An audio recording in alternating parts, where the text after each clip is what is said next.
karon nga video mga friends nami sa bukid mga friends kay nagcamping me. This is one of our camping days in summer.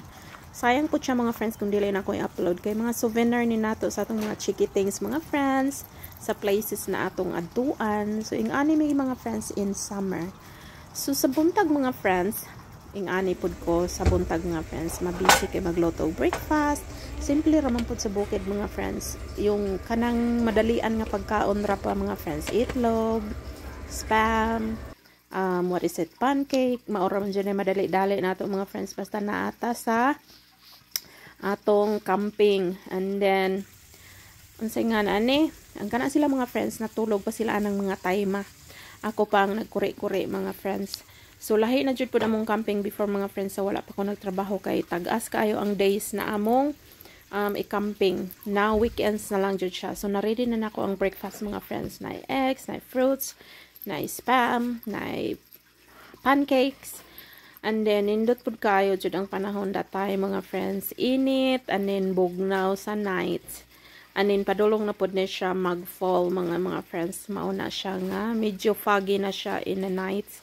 And then daghan mig plano in a day mga friends basta mag-camping mi. So ning matakog sayo mga friends ingana jud ang nanay mga friends kay mag-adventure mi in a day kay sayang mo pud mga friends ug naara ta sa tong campground. So at this time naglimpyo na ko mga friends para maka-ready na pud sa mga bata after ko mag limpyo sa kusina kay ato pong limpyuhan ning atong small house sa bukid mga friends. Kani na maintain jud din ako ning amo ang small house in the mountain mga friends ang among camper. Kuan na ni siya mga friends, 9 years old na ni siya kay gipalit ni namo when I'm pregnant with Kuya Seth. Kay lisod kayo mag-camping mga friends na buntis ka kay sige kag pangihi and then naamo sa gawas lisod kayo mga friends kung tent ra ba yung sige mo pangihi and then layo ang CR.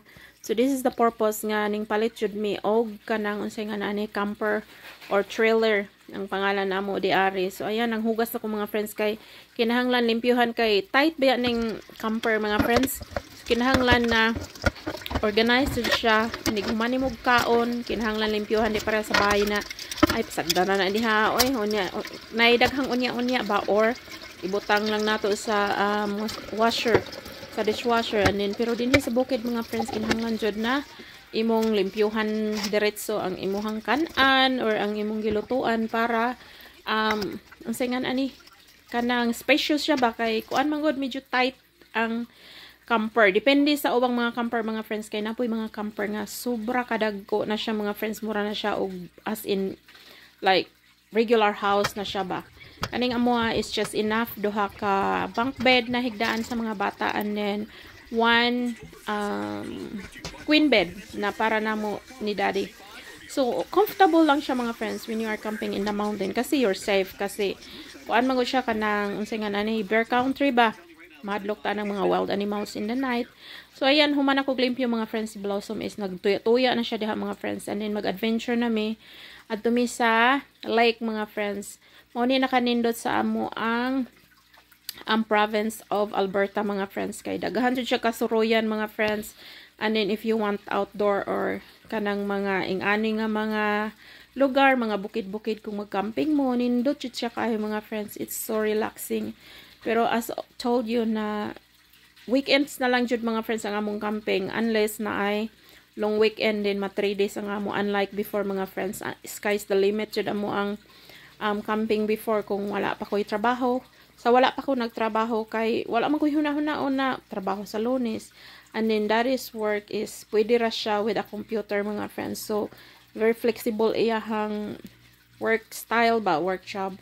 Kay sa computer naman pwede ra sa computer. So ayan na tayo sa lake mga friends.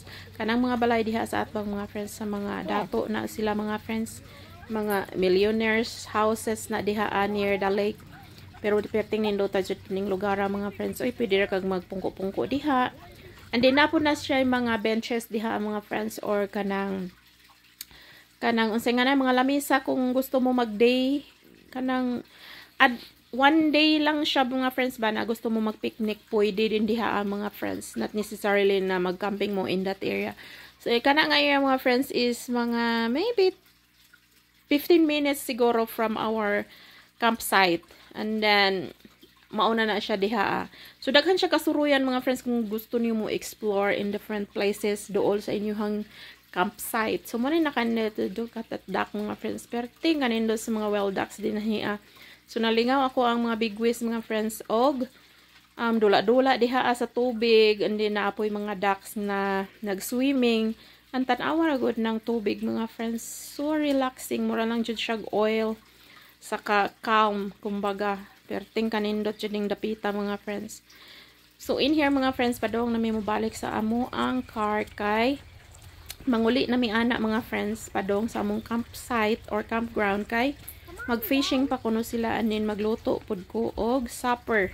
So ayan, pauli nami or on the way to our car na para mag-fishing na pud kuno sila sa other area na pud kuno. So naa nami sa fishing area mga friends pero kani nga fishing area mga friends is for kids lang na siya. Ang adult is not allowed na si daddy diha mga friends ug ako sahay magsingit-singit pud. Nya nagod pud na siya isda diha mga friends, pero chamba lang jud pud mga friends ug makakuha pud ka kalingawan ra sa mga bata. So tan-awa ra gud na siya mga friends ug sa ato pa na sa bukid burod man na mga friends oy. Daghang burod mga friends. Saon man na ng burod mga friends. Oy. Di man na makaom ng burod og madagko ng mga friends. I don't know who is familiar with burod kanang sa suba mga friends ba. Pero makalingaw jud siya mga friends, bisag di wala man tuod may makakuha diha ang mga friends, pero ang mga bata ba is very enjoying their time na nag-fishing na. Kay mo durok unsa na mo kuan man pud sila mga friends mo, so unsay nga na ni oy kana bang mudugok po sila sa kanang ilang kuan-kuan sa mga bata ba, nang bait sa mga bata, bisa na di man na makauha kay gagmay pa man, pero na jud puy tay mga friends ug makachamba ka na puy mga dagko diha. Pero ingon sila gibutangan ra kuno na sa tag-iya sa campground para sa mga bata lagi na malingaw ba as one of their activities, because it's true sobra jud ka enjoy ako ang mga big ways mga friends. This is one of our favorite campground.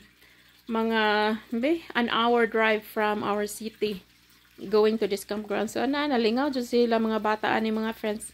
Hasta na naman po ko mga friends kay it's so relaxing jud ang surroundings mga friends. Oy, nya green pa. Ayan, pero padung na siya mag-fall mga friends, pa yolo-yolo na ang mga dahon aning time pero init pa jud siya. So ayan, na si daddy mga friends ang singit-singit. Wala may labot ang dagkuan mga friends, pero wala may pakialam ang tag-iya oy. Wala ang po sila mag-check diha pero sa mga bata ra jud. So for the kids ra jud ni siya nga area mga friends na mag fishing as if ba. Pero maapil na malambot ta mga friends. Ako po diha nag-apil-apil po ko diha ag fishing bisag wala goy kuha mga friends, pero makalingaw, magtanaw-tanaw ka sa nature, tanaw ka sa mga wild ducks. And then it's very relaxing jud ang area mga friends. Favorite jud ni namo na campground. So maurasan niya ang atong video karon mga friends. See ya!